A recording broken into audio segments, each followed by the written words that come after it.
Hi, my name is Anita Rizzo, and this is my final project for Intro to Health Professions. So today I'm going to be telling you a little bit about the career that I want to do. So personally, I want to be a pharmaceutical sales rep, which includes a lot of things. So first of all, a pharmaceutical sales rep is one that travels to hospitals, offices, practices, doctor offices, any kind of office where there's a physician available.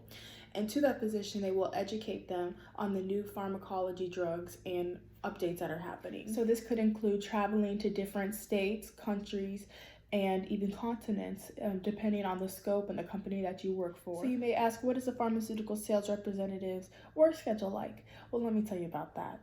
So it is often very flexible, seeing that they do schedule their own appointments to meet with their doctors. Since they are working based off commission, they get a pay base, but then the rest of that is based off commission. So that is an alternative incentive to how much money they make. So basically, the more appointments you have, the more chances you have to sell to the doctors about the drugs, which is always a good thing.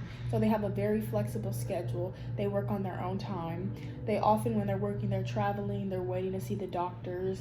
Although they do have appointments, they could be waiting in the doctor's office for them to get done with their appointment. They could either be working early morning, lunch, dinner, breakfast. They could work at any time of the day. It's just based off of their schedule and what they want to do with it. So let's talk about the educational requirements. So for a pharmaceutical company to hire a sales representative, they definitely need to have a bachelor's degree, which is a 4-year degree, or at least have transferred from a 2-year college to a 4-year degree university where they could pursue that.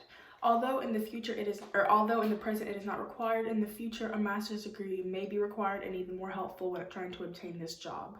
Master's degree, doctorates, and other types of certifications are highly favored in this field, seeing that it is a growing industry, and although a bachelor's degree is minimum, these will be favored in the future. However, I would like to clarify that some companies do require a bachelor degree while some other companies do not. So it is just basically based on the company that you're working for and whether or not they require what you have.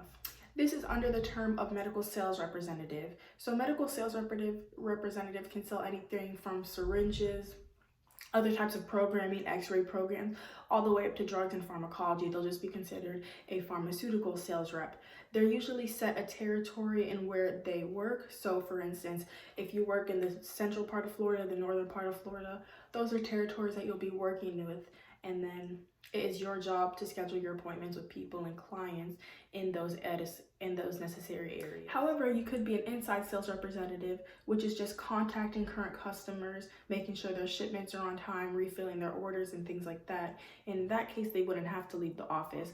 Although they would still deal with the specific territory they're designed, they would stay inside the office on the phone. No traveling would be necessary. So you would see this more among your older colleagues, people who have finished with the traveling phase, who just want a more stable, sedimentary job and one that still pays well. On the other hand, if you're an outside sales representative, you're making new connections with doctors, hospitals, and other things like that to broaden your clientele, so that when you do have inside sales representatives or decide to become one, that you can stay from the office and just work off your older connections. According to the U.S. Bureau of Labor and Statistics, between 2014 and 2024, they are expecting a 7% growth within the pharmaceutical sales company and jobs.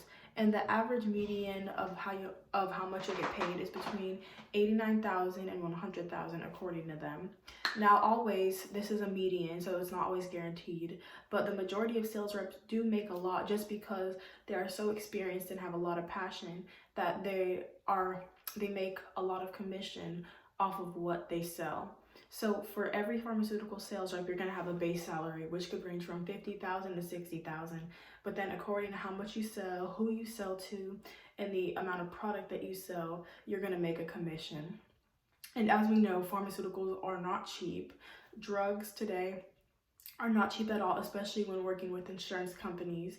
So because of this, you are going to see a lot of money to be made within the pharmaceutical sales company and within the whole field itself. I hope you enjoyed my presentation. I just wanted to tell you a little bit about pharmaceutical sales. And honestly, I think it is a very interesting field. I don't find many people, at least my age, wanting to be a pharmaceutical sales rep from such a young age. But I do believe that it is a growing industry, and although it isn't technically a healthcare profession, you still have to work closely with pharmaceutical companies, pharmacists. you still have to be educated on the new types of drugs that are happening and what it does to your body. So it is combining the business side and the medical side of things. And I hope you all will